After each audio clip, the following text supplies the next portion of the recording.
It is a horrific scene, a school bus torn apart by the impact of an approaching train. This collision spun the school bus around, tearing the passenger carriage away free from the chassis. The subject of highway railway crossings and school buses is very critical. Collisions involving school buses and trains are tragic and should never happen. As school bus drivers, the minute you take your vehicles out on the road, you have to be alert for the unexpected. No matter what the weather conditions, no matter what the roads have in store, no matter how other traffic is operating, you are responsible for the safety of thousands of children in your care. Direction 2006 and Operation Lifesaver, working in collaboration to save lives along Canada's railways, wish to present Make It a Round Trip, a school bus driver educational presentation that deals with highway railway crossings and railway rights of way. We invite you to climb aboard and ride the bus with us and experience the issues and circumstances that school bus drivers encounter and need to be prepared for.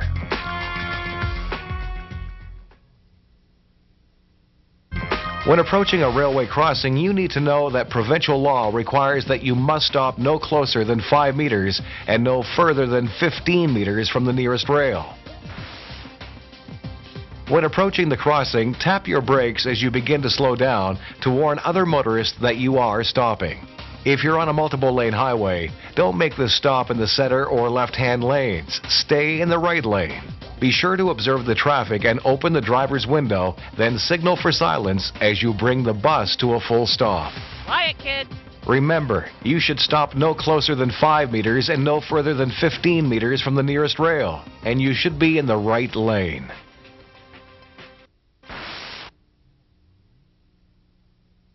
As you know, buses are oversized vehicles and come in different sizes. When approaching a railway crossing that has an intersection beyond the crossing with traffic lights or a stop sign, you need to determine that you have enough room to fit in safely at the intersection without encroaching on the crossing. It starts with knowing the vehicle you are driving.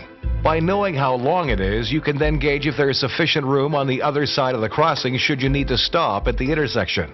If in doubt, stop safely before the crossing.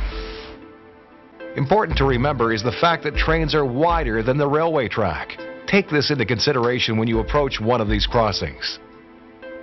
When approaching railway crossings with double main tracks or even multiple tracks, the same approach applies. You need to determine if you have enough room to go between these tracks. Know the length of your bus and ask the question, will my bus fit safely between them? If the bus doesn't fit, you would treat them as a single track and do what you would do normally. Stop, look, listen. Open all doors and shut the doors. When all is clear, cross all of them at once. Because of increasing rail traffic, railways experience schedule changes and delays, so you should always expect a train. When there are 2 or more tracks, there is always the potential for another train, possibly hidden by the first approaching from a different track. These other trains could be coming from different directions depending on the crossing. If there is more than one set of tracks, the sign below the crossbuck will tell you the number of tracks you will be crossing over. When approaching a highway railway crossing, be aware of the length of your bus and any situation that would not allow your bus to clear the crossing. Always stay on the safe side of the tracks. Keep in mind that the train is wider than the tracks themselves. To be absolutely safe, you must get the end of your bus past the crossbuck sign or crossing signal on the other side of the tracks. And it is equally important to know how much space there is on the other side and between multiple tracks. Take into account whether the space is empty or if other vehicles will also be occupying some of that space. Unfortunately, a bus driver at Fox River Grove, Illinois was hemmed in by traffic and proved conclusively that this knowledge can make the difference between life and death. Do you drive one type of school bus or do you drive a variety of different school buses? There are various types of buses on the road. If your job requires you to drive a mix, it is very important that you are aware of the vehicle characteristics on each and every trip. Some buses have protruding fronts, others have snub noses. As well, lengths will vary. Know your bus. It is important information you need to know when approaching a crossing. Some drivers may even drive two different types of buses in a day, say one in the morning and another one in the afternoon. So we can't stress enough. Know your vehicle.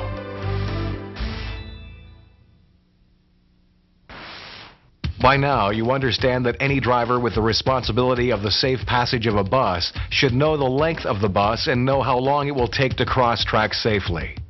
In addition, both regular and substitute bus drivers should also know their route and should be aware of the highway railway crossings on that route. Know before you go is a good policy, as crossings can present challenges.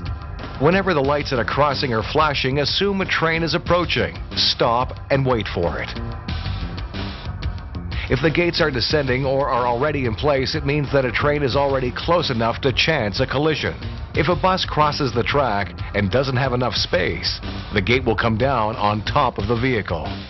Unfortunately, train engineers will tell you that they have seen every kind of vehicle that is produced go around crossing gates, and they chance their lives every time.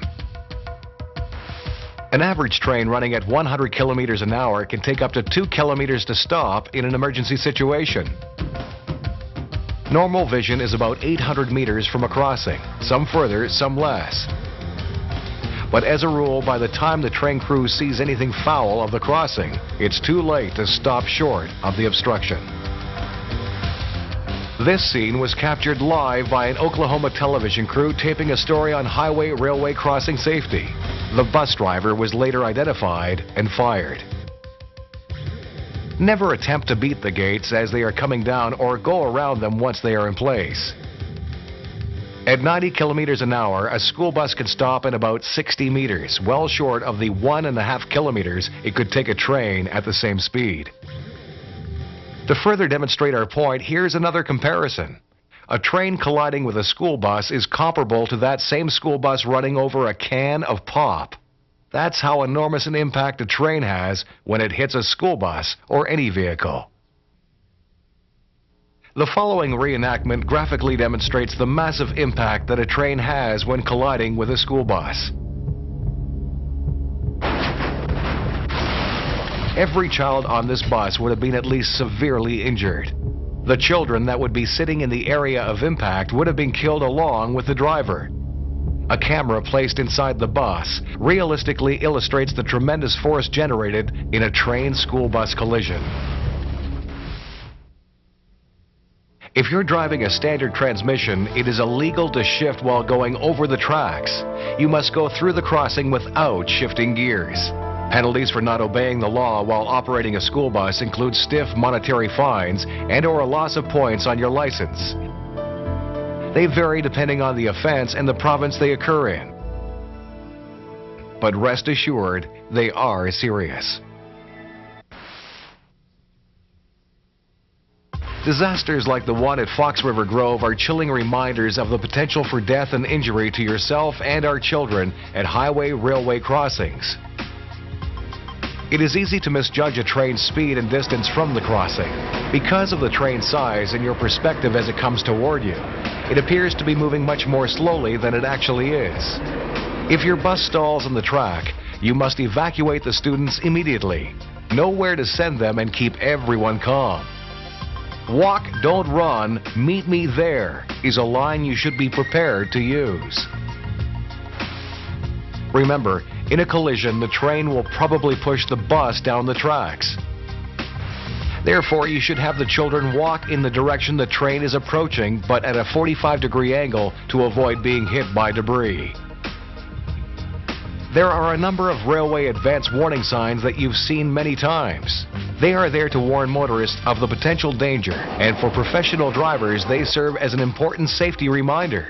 At these warning signs, put light pressure on the surface brake to warn other motorists you'll be stopping.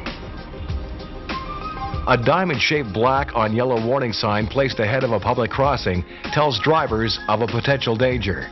As bus drivers, you are required to stop at crossings, so use your brake to give a clear signal to let other motorists know that you are stopping. When waiting, apply your parking brakes so that you won't move or be shoved onto the path of a train if struck from behind. Usually, pavement markings in advance of a grade crossing consist of a painted X. 2-lane roads will be posted as no passing. The sign that strikes a familiar chord every time you come onto a public highway or railway crossing is the crossbuck sign. It marks the crossing and serves the same purpose as a yield sign. Stop signs at highway railway crossings mean the same as they do at highway intersections. Come to a full stop, then look and listen for a train. If you see or hear a train, do not proceed. At most crossings, an approaching train's horn will sound a warning.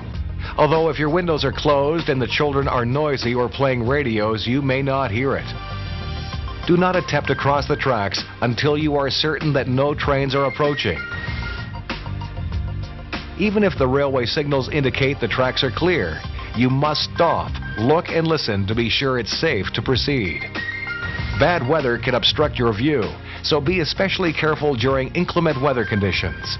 If a police officer or a flag person is present at the crossing, obey directions.